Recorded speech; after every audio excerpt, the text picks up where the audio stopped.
So just so you can see me in shorts, you can tell me the golf course. I love it. All right. Hi, folks, and welcome to Tuesday training. Our topic today is prospecting.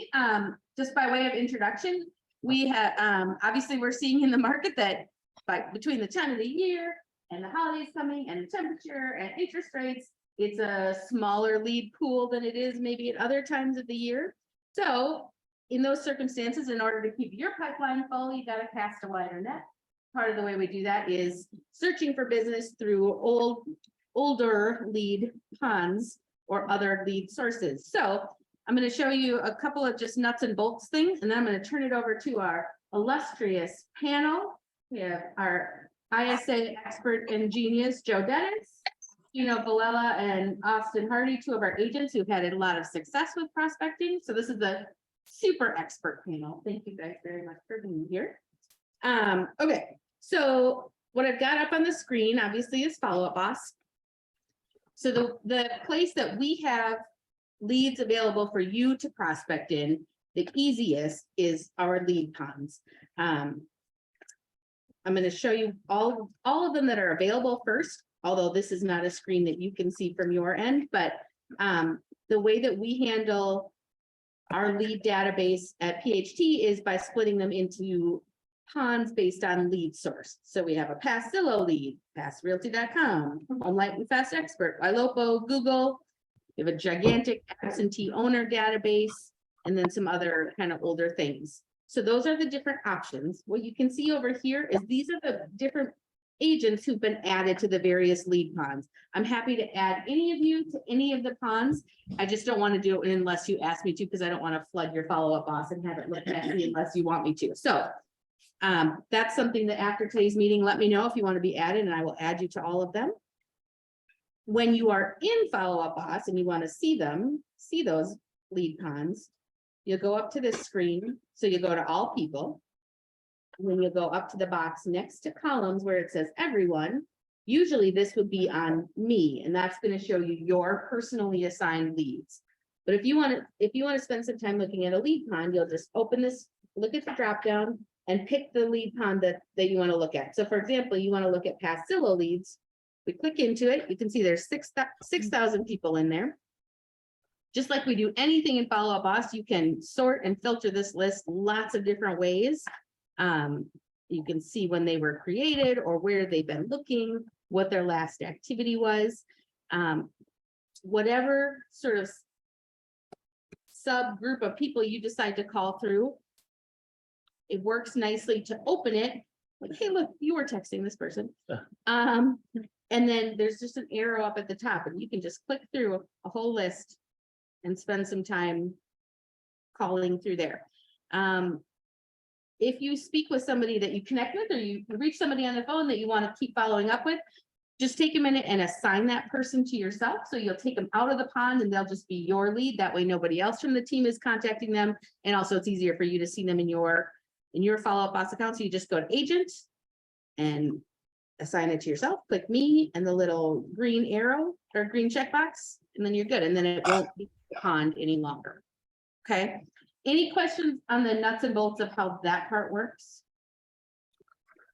Yeah, we can come back to that later too. All right, I'm going to stop screen sharing. Let's make this clear. Okay, but you guys are not seeing our panel, so let's do this. Whoops. Okay. Turn your chairs just a teeny bit this way so that we can see you from home. And then how do I pin that? Pin. Hey, look at that. Amazing. Okay. So why don't you start by telling us what is like, do you prospect when, how long have you been doing that? Like, what does that look like for you? Give me a couple of seconds from each of you. So my full-time position is pretty much prospecting. So I spend probably about 15, 20 hours a week. Excellent. I love it. That's all I do. If I'm not client facing, I'm on the phone. I do mine between 9 and noon. at least 3 days a week, so it's 9 hours of calling, but if I'm not in front of somebody, I'm on the phone. And I just call homeowners, I don't really do anything other than that. I started prospecting August 2020. It's kind of how I learned the first generating business. 8 to noon roughly most days. Expireds, sale by owners, neighborhood searches, Yeah, just kind of start calling them. okay, that's awesome. So I think the biggest topic for discussion for me, or the biggest question I have is, what are you saying? When you get somebody on the phone, what are you saying to them? Somebody go first and then let's hear from each of you. I don't sell anyone anything. All I ask is if there's anything I can do to help them. It divides the conversation. They always ask, what do you want? And I always say, well, that's actually funny. I'm calling to see if there's anything I can do to help you. And it just flips it. They don't hear that ever. People just roll super quick and start wrapping out information to them. I just don't do that. And I'm not trying to sell anyone anything on the phone, like I said, and I'm just trying to see if there's anything I can do to help them truly, because that's what I'm actually trying to do. If you have that mentality on it, you run into people that are looking to do stuff today. I ran several appointments last week for people I talked to on Monday of last week. None of them are doing anything now, but it's setting up, it's building for the future. So honestly, just ask if there's anything I can do to help them. If they're not interested right now, I just ask for permission to stay in contact with them. 90% of the time they say yes, I just want to get you off the phone. And it's true. And then you just ask for, I always just say, is this cell phone? They say, yeah. Great, what's the best email for you? And I just shut up, I'll give it to you. And then I always send out a mailer after and on to the next. Nice. I like that. Joe, what do you do? My primary goal is to get them talking. So I ask a bunch of questions because I really think people like to answer questions. And so I try to talk as little as I can, try to do as little sales pitching as I can, just get them telling me exactly what I want. Because I really believe that what we want is what we can get them. And so the conversation leads itself from there if I can get them talking more than me. What I say depends on who it is I'm calling. It's gonna kind of depend on the person. Like Gino said, you're not gonna sell them right there. The main goal is to set an appointment, if anything. And if they're not ready, it makes sense to sometimes go meet them. If not, you can get their email, you got their phone number, ask for permission to follow up based on the timeline. Follow up. Yeah. I have a whole list of questions, but I'd much rather hear what the team would like to hear. What questions do you have, guys? I do have a question. Are you calling the people from Lois? She was showing it before, where's this coming from? Well, I'm new to the team, so I was by myself, so I didn't have all these opportunities that are thrown in every day, but I use Red X. It's a service I pay like $300 a month for it. You'll never be able to call as many people as provided. I've done it like once. But you just type in the neighborhood, I call every listing I've ever sold. Just drop a pin on that house, make as many homeowners. You basically get to pick who you want to do business with. So yeah, I use Red X. You just find the average market price for that area, because that's what's selling, and I call that. I usually don't call them twice. Sometimes I will, but usually once and done. Every time, automatic. I make like 300 calls in 2 hours. It's all just automatic voicemail drop. If someone's not interested, I'm not rude, but I try to get off the phone because they're trying to get. They ask where I got the number, I called the dude. I'm not trying to sell anyone. I get people who yell at me, and that's just inherent, but I'm not trying to sell anyone anything. So in my mind, it's fine to call because I'm not calling to sell anyone. So yeah, but I guess that's on me. Okay, Austin, who are you calling? Kind of similar to him, I have a system called Vulcan. The team has 2 accounts you have access to. If you go to it, it contacts on the left, it can say football, verbal, expired, there's a button at the top, it's neighborhood search. 8 AM comes around each day, I go to the expired for the day, and usually the day or 2 behind. And you just load them up in the auto dialer, like you said, you can rip through the 30 to 50 that are in there within 45, 60 minutes. An effective strategy with that, have a pre-recorded video, if they don't want to answer, you can drop them that in a text message or a voicemail drop. Then it's usually 9 o'clock, I'll go through some follow-up for like 15, 30 minutes, and then the percent by wireless. That's usually a good time to reach them. From there, if I have time, he has a good strategy with it. Any house you just sold, or if you have a buyer within a specific neighborhood, go to that area, do a quarter to half-mile radius, and just follow people. And I'm pretty well with that. Called Vulcan 7. Liz has the. Yep. The login info, if you want it. I do, and those are good options. I will say that if it's something where this is something you're gonna do every day for a period of time, definitely go down that road and consider some technologies that might make this more efficient for you. If you're just sort of starting with the prospecting process, don't get too worked up about those type of details. The most important thing you can do is dial the phone. Like, there is no amount of technology, no amount of dialers or magical lists that's gonna get you a dramatically better result than others, right? I mean, some things help, 100%, but the biggest thing you can do is make a phone. Just make the phone call, and there's phone numbers and follow-up boss right there. Yes, ma'am. Could you tell me a question? I could tell you that. Okay, so when you're making the calls and you're getting whatever result from that call, then where is it going? Like, you're putting it in follow-up boss, so you have a separate CRM for these, or Vulcan has a CRM function within? What would you? Always just do it. I have my own personal follow-up boss because I came from the soul, I was by myself. So I'm working out at 2. But I haven't even dove into all the goal that And you actually- guys have, but I just work out of mine. Okay, so is it, you call them, they don't answer, you leave a voicemail, you send a video, and then boom, or are you setting a follow-up strategy for each one? Or are you just moving on? to the Yeah, I next? guess I get what you're saying. So like for like the geo prospecting, like dropping a pin and calling a neighborhood, anyone I talked to that wasn't like an asshole and was nice, we're receptive, they go into my CRM, they get a handwritten letter. I just sent out like 50 letters yesterday. They all get a letter first before ever getting another contact, because then they know that he took the time to write in the letter. And they're all handwritten. And then they go in my system.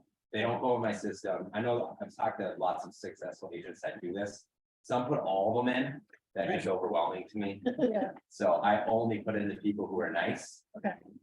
And, or were receptive, right? So, and then they all get a letter. Okay. Well, and your question is an interesting transition to having Joe answer the same question, because he's probably spent the most time in our PHT databases. Yeah. So tell us who you call, which of those lead cons, which source did you like, what are you finding? I've go through all the lead funds at one time or another. And I've recently found a lot of success in the Pastillo pipeline.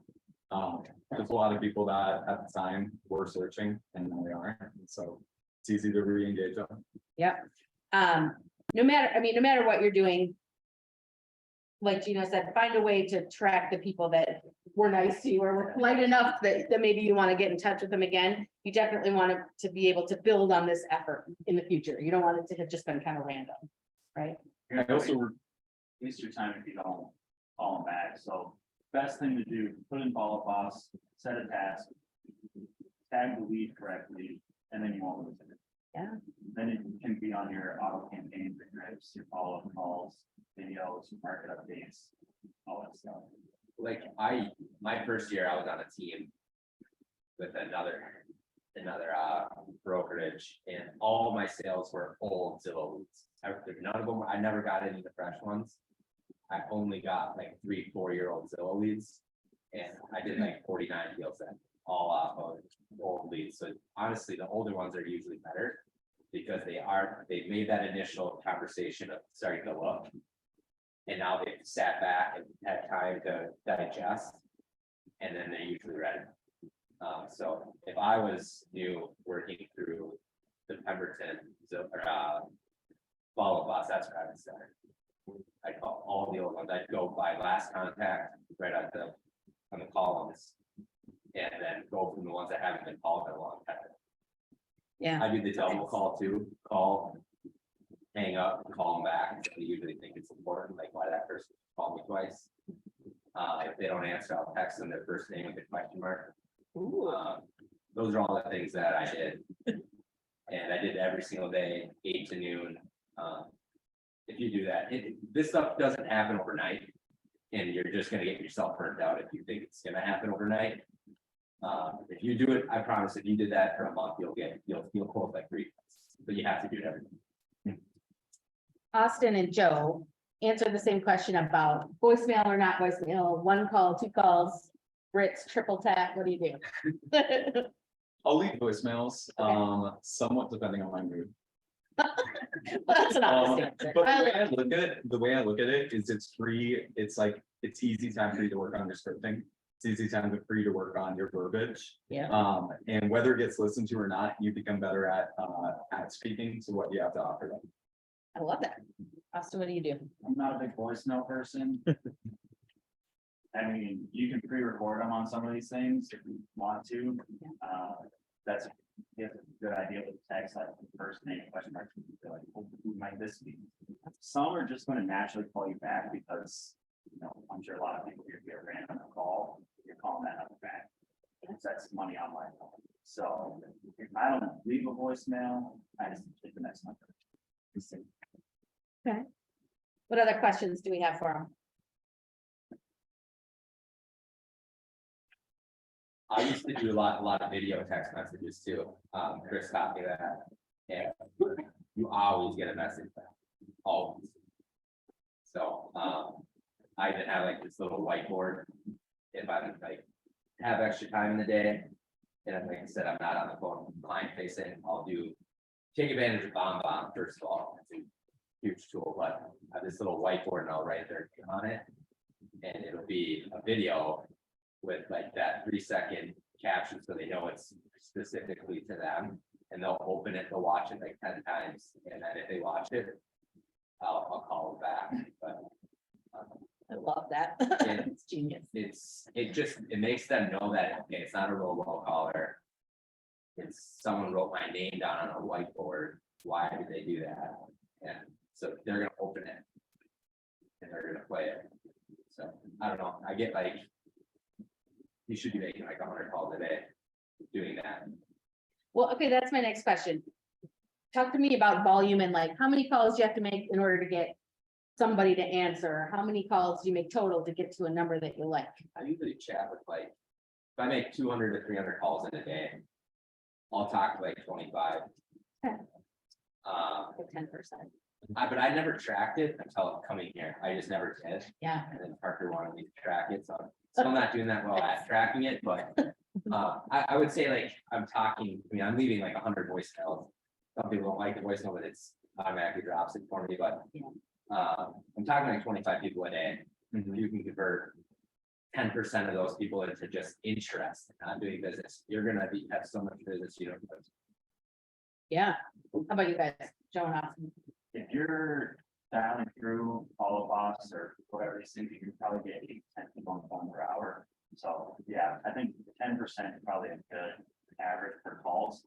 I wouldn't track calls, personally, I track conversations. I first talked about that too. So, Yeah. personally, I know if I talk to 18 people, set an appointment. If I go on 3, I'm selling 1.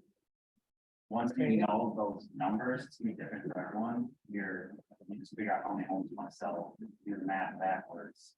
It's kind of like, you know, Yeah, I don't Yeah. track it, so it is important. I just was a one-man band for so long that.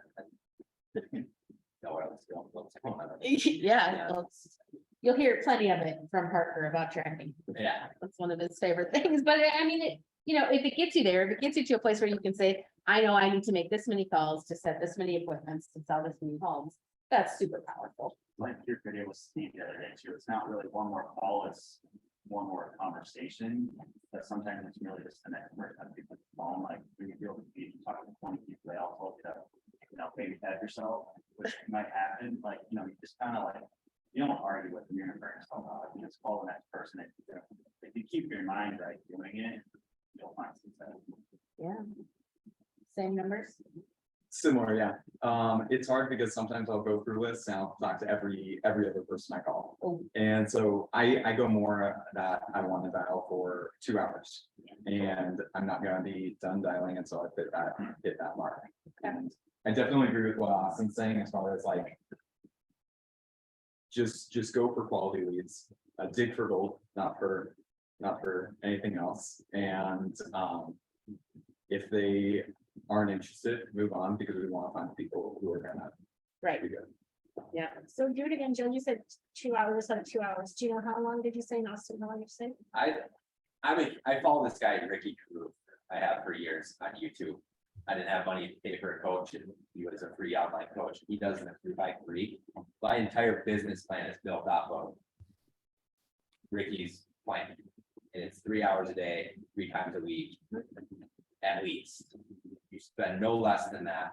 And that's where I got the mentality of don't worry about the results, you can only control the action. The action will then give you the results. So I don't care about how many people I talk, that's why I never tracked it, and I will start, because it's intriguing me, but I never cared about the result. I only cared about, okay, I'm gonna do 3 hours, 3 days a week at least. I'm gonna do handwritten letters to everybody, and I just followed those techniques, and the results came. Because if you beat yourself up over, oh, I didn't get an appointment this week, you're gonna quit. So if you just like, oh, check it off the list, I did what I said I was gonna do, those results will come. It's more about the action. And I guess that's my philosophy. Yeah. I look at prospecting a lot, like working out. When you first get into it, it sucks. It's horrible. It's like, wow, I just spent the last 2 hours getting rejected. That's not how I want to spend the day. But the thing is, I honestly, I came to a point where I was like, okay, I want to be a good salesman. I want to get better at what I'm gonna do. And I compared it to working out. Like when you're doing a plank, I can always go 10 more seconds. And I applied the same thing to top calling. Now I can make 5 more calls. And if I can make 5 more calls, that's gonna be, even if I don't set an appointment today, it's gonna make me a better salesperson. It's gonna generate leads for my team. And I'm gonna become better in the long run. Yeah. And so my mentality is I can do 1 more. And I never say no to hitting that button until I hit my goal for the day. And the other day, I almost didn't call a lead. And I was like, nope, I'm gonna call this guy anyways. And I set one of the best appointments I've ever set Really? in my year here. And I was like, I almost didn't call that guy back. Or call that guy in the first place. And then, so it's like the minute you actually do hit a sale, like I get a major high from it. Like literally, I don't know if people will see me, but I will get super hyped up the minute I get a call. Because I call so many people. Yeah. And it's like the minute you actually get it, it's the greatest dopamine hit that you'll ever get. Better than a plane. How many do you think you call a day? It depends on the day. I aim for about 100. 100? Talk about what times of day, I mean, obviously you guys are talking about doing it in the morning. Is that because that works best for your schedule, or that's when you found it most success? I just get it out of the way. Yeah. This lender is gonna call you, that title company is gonna call you, that agent on the other side is gonna call you, this client's gonna wanna see that house, and then it's 5 o'clock and you're not gonna do anything. Yeah. So if you just wake up and you block off, your evening to 11, 8, 10, do something. You still have all day to go run around, showing houses around, whatever. Yeah, I line mine up to do it the 3x3 in the beginning of the week, because stuff always comes up. So if I can make sure that at least, so I always will call 3 days, it'll always happen, but things come up like today. I was out showing a house to an investor today, so I didn't make my phone calls today. So now I can make it up on a Thursday or Friday, but I will make sure I make it up if it's not today, but that's why I try to get it out of the way right away at the beginning of the day and the beginning of the week, because things always come up. And I try not to break my calendar if I don't have to. But for example, like today, this investor wanted to buy it. He wanted to buy it. You know, that's our entire job, is to sell houses. So I tried to move it to this afternoon. He was not having it, so we did it this morning. Right. But it's making non-negotiables with your calendar that like you aren't breaking. Like unless it's like client facing, like it's gonna be, what I call it, IPA, income producing activity. It has to make sense, because this is what's gonna make you fun. down the road. Right, and Austin, it's funny that you refer back to Steve's video. So the video that we posted of Steve talking about prospecting 20 years ago or 30 years ago or more. That's exactly what he said too, like you pick a couple times and then that is all you do and nobody interrupts you unless your house is on fire. There's some logic to that. For I sure. don't even answer the phone when people call back during my prospecting time. It could be someone that I just called, but I don't want to get off. I want to get through. I'm not saying that's the right way to do it, but at all, probably not. But I know that if I get off track, there's a good chance I'm gonna get off track again. So I just hit dial. Now you'll see me putting around the office. I don't pick the phone up. I'll maybe rip through emails, but I very rarely am I gonna pick the phone up and get off my call. That's just how I. Right, so those of you who've been following along on the Bill Pike seminars, right? He talked about setting up $1 million morning schedule and said, I don't remember what the hours were. It was like call from 9 to 9:55 and then walk around for 5 minutes and then call for another hour. And then the third hour after that, from 11 to 12, then follow up on all the stuff that you did in the last 2 hours, rather than stopping your stride. Yeah, there's Come no- back to that. I think everyone needs to find what works for them. For But sure. don't talk yourself out of like, oh, what doesn't work for me is calling me, because then you're gonna be out of job. Right.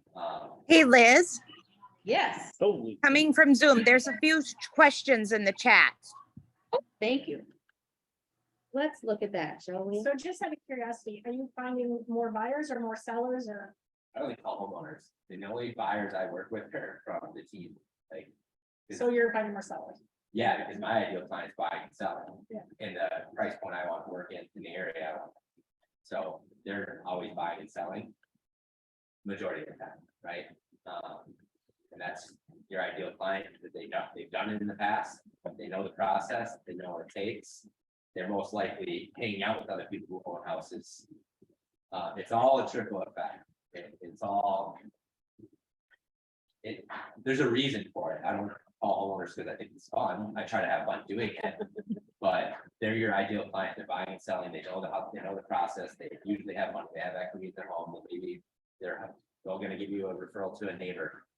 But that's how. The lead pond in Follow Up Boss, it's called past home light leads. That's almost entirely seller leads. Your old Zillow ones are probably more fire driven, but at the end of the day, all on the money. There's, like, if you can set an appointment with that person, that's an appointment. If you're calling homeowners, buyers, or sell by owners, both are gonna be very. I want to let Joe answer the question about timing, then I'm gonna get to the questions in the chat. I find the best response pickup rates be between 3:30 and 6. Oh, So there that's you go. where I put a lot of my dials, especially since I'm in school 9 to 2 most days. Even better. Good, okay. Let's look at some questions from the chat. When you are calling, do you have scripts that you use or are you just, yeah, saying the same thing? I stick to it. I don't break it. I mean. I know there's different answers to everything. I just follow the same exact script. It usually plays out. It's repetitive. I know what to expect. They don't throw anything off at me. And I just on to the next. So Yeah, You sound repetitive in your head and you think you're sounding repetitive, but that's the first time the person on the other end of the phone heard you that day. It might be the 20th time you said it, but right. the first time they heard it. So if you can memorize it and stick to it, whatever it is, like I just use the old school classic Mike Berry one, right on the website. Parker has a great one in the Facebook page. It works. Yeah, allows you to control the conversation too. I mean, that's what you're trying to do without them knowing that you're doing it. You're leading them down the path, but mine is entirely, they think they're leading me down the path, but I'm really actually dragging them along with me and tell them, right. I don't want to do it. And I get off the phone. I love it. Joe, what about you? Scripts are great as long as you don't start sounding like a robot. Yeah. And to combat that, I'll practice in the mirror.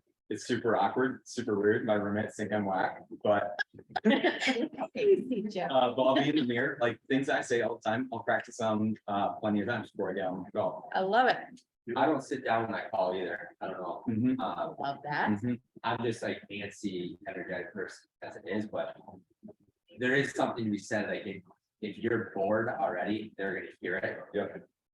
So I try to be 3 of those Celsiuses or a Yep. couple Red Bulls or a bunch of coffee, and I'm jumping around putting, like, I'm having conversations with people on the phone. It's just second nature. I'm not, I don't mean sometimes know their name. Mhm.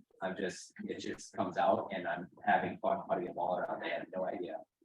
I love it. I think that's great. Yeah, stand up, if you're losing energy and you feel it, walk around, do a couple push-ups, do some air squats, like get your blood flowing and you'll feel that.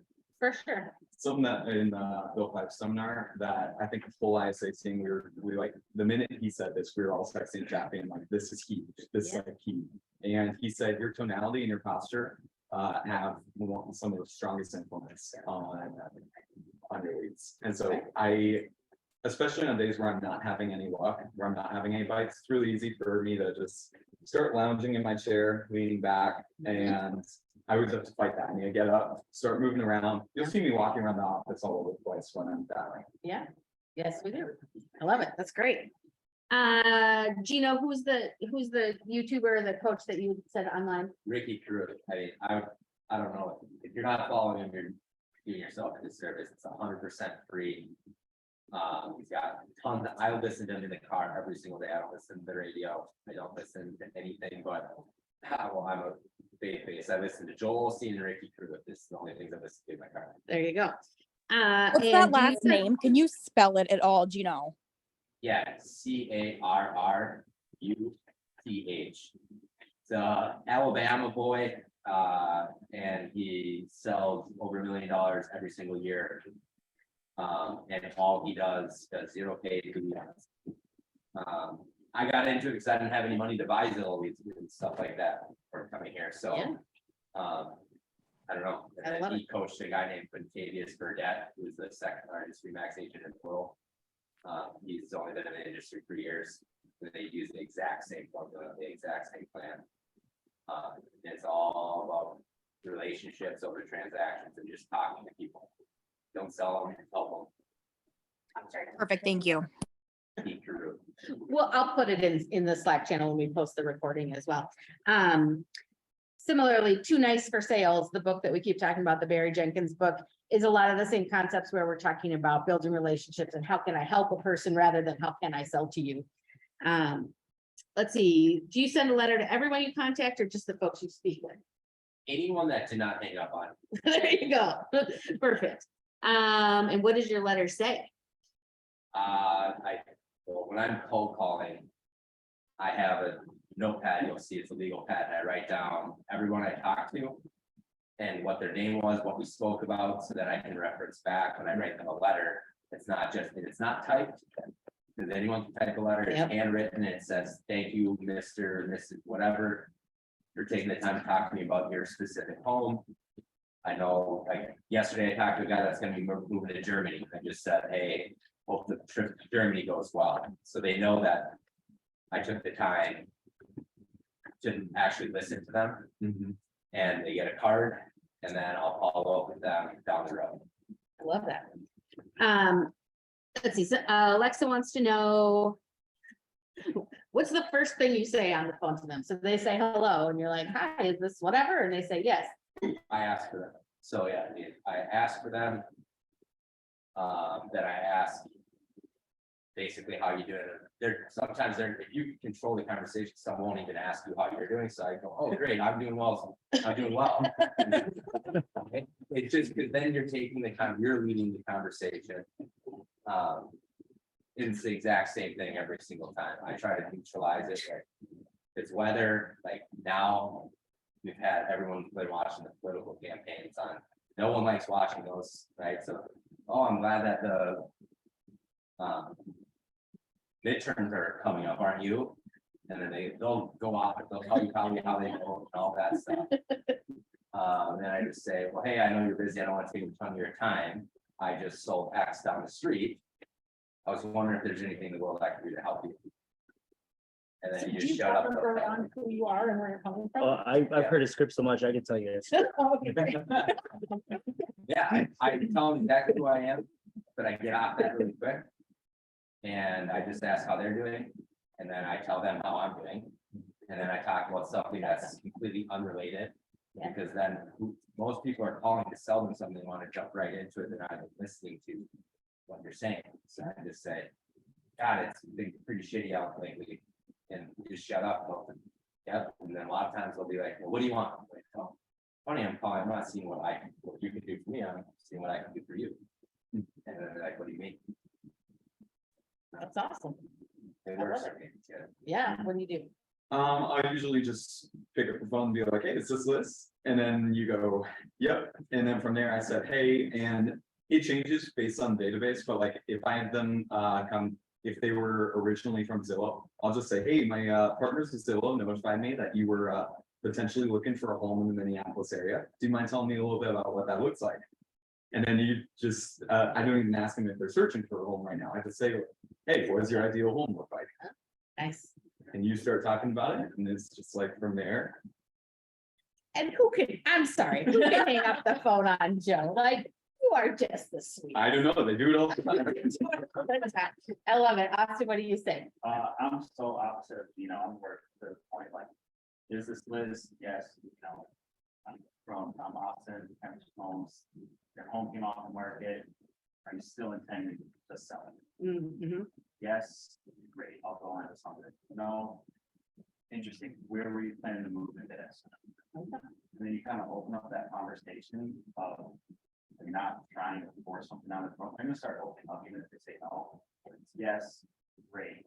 We have X, Y, Z. Just kind of go for the appointment right away. They're gonna say no, then you just go back to your questions. And find your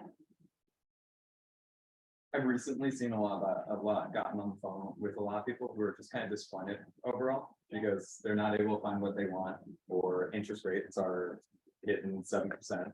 And people are discouraged. And so if I can find a way just to connect with them, like for example, they'll talk about, oh, I'm looking for something around Eagan, Burnsville, Apple Valley. I'll be like, oh my word, that's where I grew up. It's my hometown.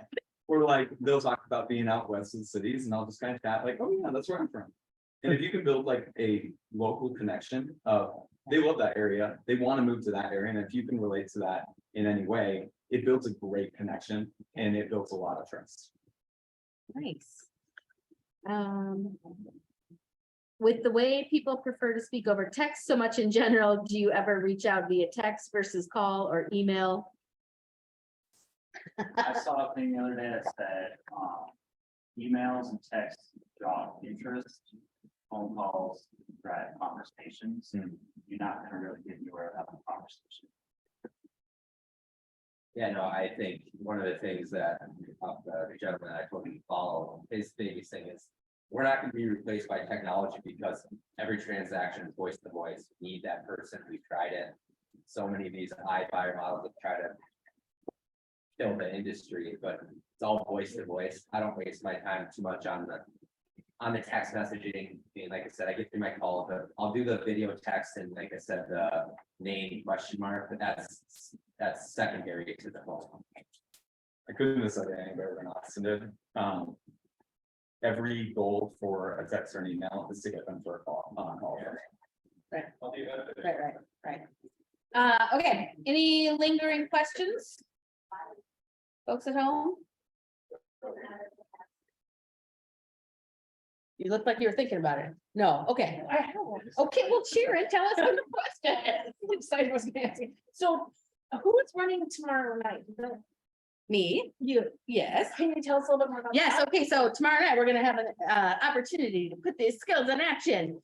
We'll do a call night tomorrow night at the Excelsior office from 5 to 7. Basically, we'll just hang out and call through databases. You can pick your databases. We'll have some scripts available and things. Most importantly, we'll have food, and we will have opportunities to spin a wheel or roll dice for prizes after you have made a certain number of phone calls, or if you are in the lucky event that you get an appointment out of the deal or something along those lines. There may be bingo, I don't know. We haven't decided the gamification. But that's really, it'll just be an opportunity to make some calls. Yeah, super casual. Not on the spot at all, but just in a group environment. And we're trying it up there because it's not quite as echoey as it is here. But we'll be doing it down here as well. Don't worry. All right. Who else going? Joking. I love it. All right, awesome. Hey, you guys, thank you so much for taking time out of your morning. I appreciate it. It's always best if we can hear from folks who are actually doing the work. Thank you. Yeah, I'm gonna stop the recording and we'll see everybody back here at noon for the team meeting. Thank you.